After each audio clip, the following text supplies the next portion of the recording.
All right, welcome to the Explainer. Let's jump right in. I want you to start by vividly imagining something with me for a second.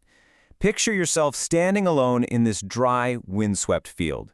The year is, well, it's 12,000 BC, so roughly 14,000 years ago. There are no sprawling farms dotting the landscape. Absolutely no cities. I mean, there is no civilization as we understand it today. All you see around you is this tall, wild grass, and it's topped with these tiny, rock-hard seeds that honestly look completely and utterly inedible. So right off the bat, here's the immediate mystery.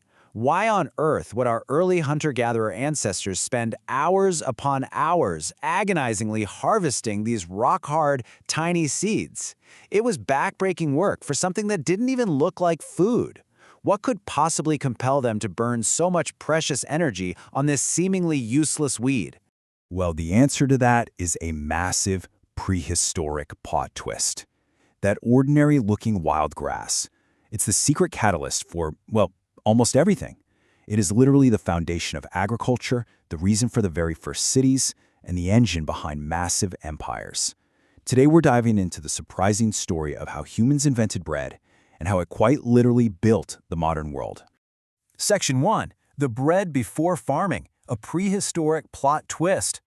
Okay, so the standard story, the myth we're all taught in school, it goes a little something like this. Humans eventually settled down, they learned to farm, and then, with all that extra grain lying around, they started baking bread. Makes sense, right? But archaeology actually tells a completely different story. The reality is totally inverted. Humans baked bread first, and that profound discovery is what actually led to the invention of farming. Mind-blowing, right? The dates here are just incredible. Scientists made this massive discovery in Jordan, actual, physical evidence of bread baked 14,400 years ago. But wait, the actual invention of farming? That didn't begin until about 10,400 years ago. That is a staggering 4,000-year gap. So long before anyone ever plowed a single field, hunter-gatherers were already out there grinding wild grains into flour, mixing them with water, and baking flatbreads over an open fire. Section 2. The Calorie Revolution. Unlocking Trapped Energy. Here's the thing.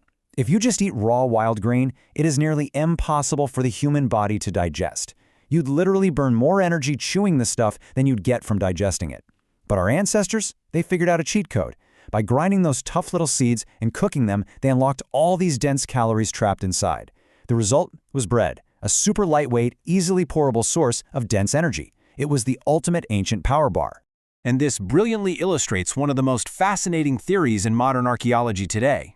Because bread was so revolutionary, so dense in calories and easy to carry on the go, early humans became completely obsessed with it. So much so that some archaeologists now believe people didn't invent farms just to have some generic food surplus or to grow like carrots and cabbage. No, they began farming because they specifically wanted a reliable, endless supply of bread. So they didn't just stumble into bread because they were farmers. They became farmers to feed their bread habit.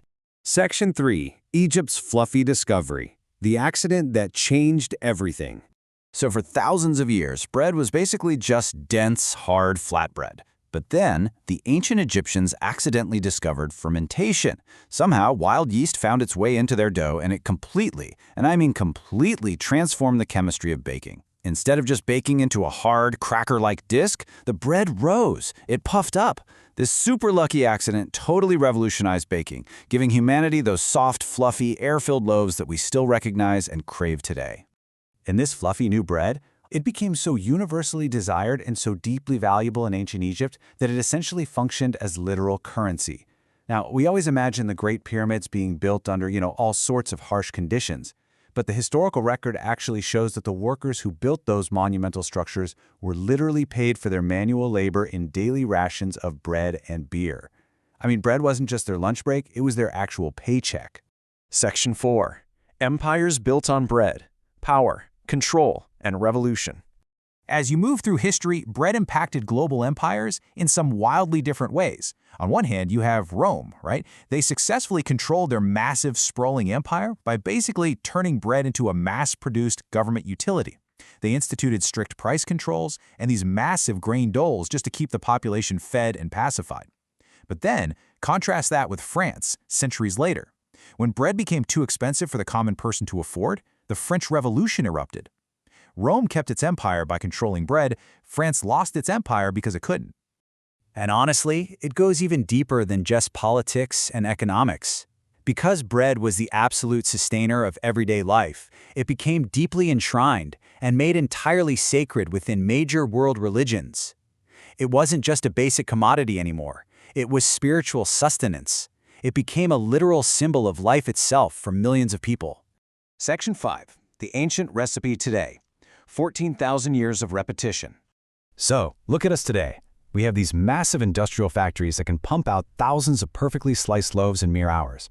The sheer scale of it would be completely incomprehensible to an ancient Egyptian or a prehistoric hunter-gatherer. But here's the crazy part.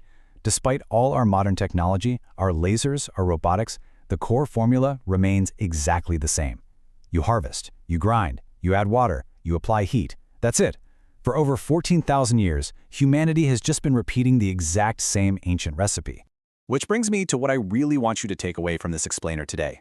Tomorrow morning, when you wake up and drop a slice of bread into the toaster, or, when you sit down for lunch to eat a simple sandwich, I want you to completely reframe what is holding your food together. Because you are not just eating a sandwich. You are eating the ultimate survival tool. You're eating the catalyst for human agriculture, the currency of the pyramid builders, the sustainer of empires, and the spark of revolutions. You're eating the invention that helped build civilization itself. It is an unbroken chain stretching back 14,000 years to a dusty field in Jordan. Which kind of leaves you to wonder, if a seemingly useless wild grass could spark human civilization and topple modern empires, what ordinary item sitting in your kitchen right now might shape the next 14,000 years?